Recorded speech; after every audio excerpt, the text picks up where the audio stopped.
And that is what has kept our resilience strong as we cross mountains and valleys, interacting with people of all walks of life.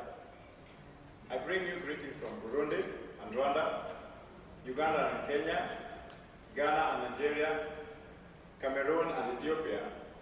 I bring you salutations from the north and the west, from the east, the center and the south. The Trans-African Caravan of Hope fulfills our founding objective, that is massive, mobilizing and providing a space for sharing our challenges and experiences and celebrating our diversity. Undoubtedly, this gathering today is a clear testimony that where there is a will, there is a way. It requires commitment of utmost conviction and resilience to be able to participate in such a torturous journey.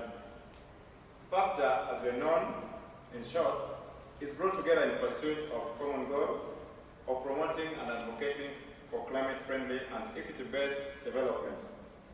We also want those negotiating to frame an international climate change agreement, to listen to the voices of many people represented in this caravan: women, youth, smallholder farmers, indigenous people, trade, community-based groups whose patience has run out due to the prevailing mistrust between industrialized countries and their developing counterparts.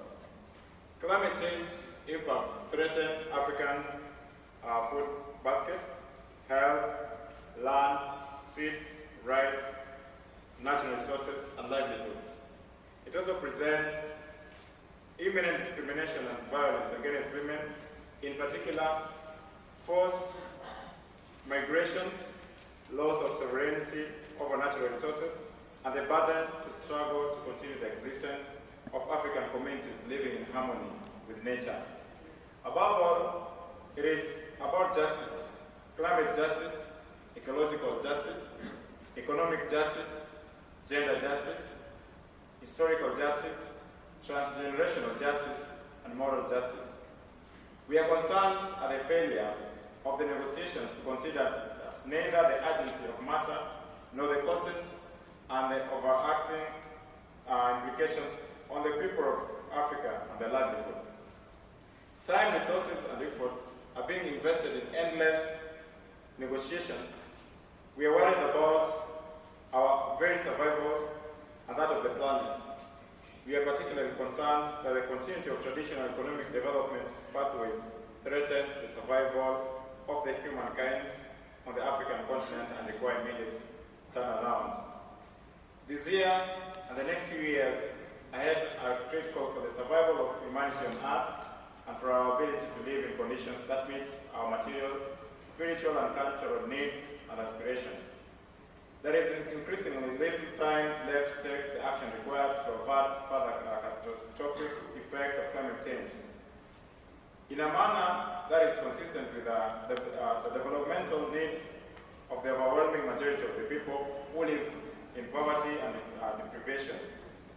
For Africa, and its people in particular, we want, on our arrival to Durban, governments in the north to agree to end years of unacceptable vacillation and meet their moral, historical, and legal obligations and commitments for action on climate change in accordance with the requirements of science and the principles of equity.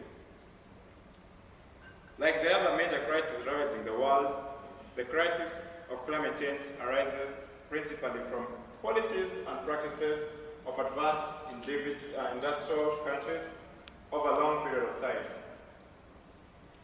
and the related systems of production and consumption by which the needs of the vast majority of people are sacrificed for the efforts of an elite few.